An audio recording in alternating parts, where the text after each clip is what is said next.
राजविद्या राजगुह योग का वर्णन है। यत् करोषि यदश्नासि यत् जुहोषि तदास्य यत् तपस्यसि कौन्तेय तत्पुरुष मदर्पणम्। 9वें अध्याय में भगवान ने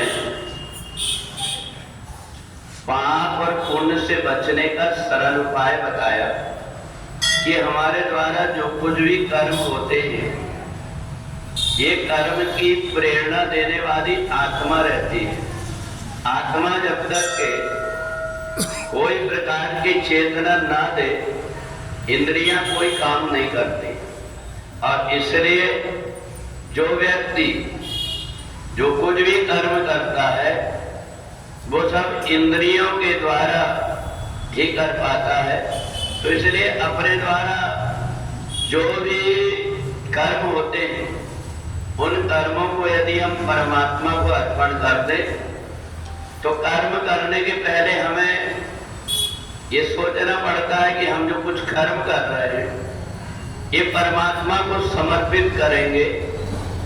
तो ऐसे कर्म करें जो कि परमात्मा को समर्पित करने लायक।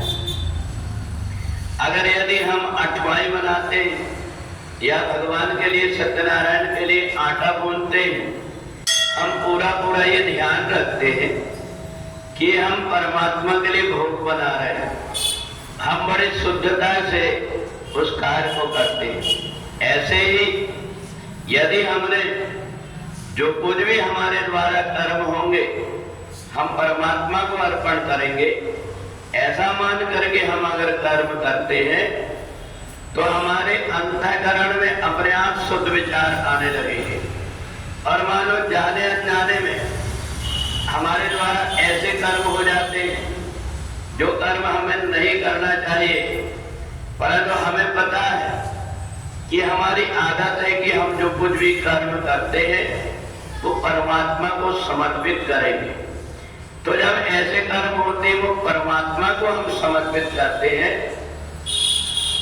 तो परमात्मा उसके दोष को दूर करके और केवल गुणों को ग्रहण कर लेते हैं। और इसलिए वो व्यक्ति जो हमेशा अपने कर्म को जो कुछ भी हो रहा है वो ये सोचता है कि परमात्मा ने ही मेरे को ये अवसर दिया ये कर्म करने का, ऐसा मान करके पुण्य कर्म कोई करता है तो उसको स्वर्ग में जाकर के लौट करके नहीं आना पड़ता। यदि वो स्वर्ग गया भी है तो फिर से वहां के सुखों को भोग करके और फिर वो परमात्मा के धाम को चला जाता है। और जिस व्यक्ति ने अनजाने में उससे कोई गलती हो गई तो वो जो कर्म है उन कर्मों के दोष को भगवान दूर कर देते हैं।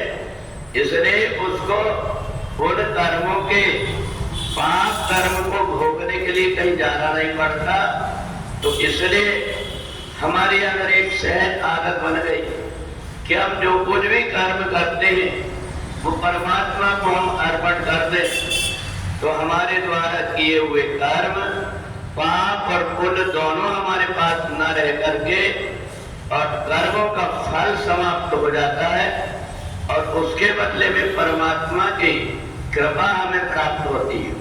तो इसलिए भगवान ने 9वें अध्याय में सीधा और सरल एक रास्ता बताया कि हमारे मन के द्वारा, हमारे शरीर के द्वारा, हमारे वाणी के द्वारा जो कुछ भी कर्म होते हैं उनको हम परमात्मा को समर्पित कर दें तो हम पाप और पुण्य दोनों से परे हो जाते हैं। बोले।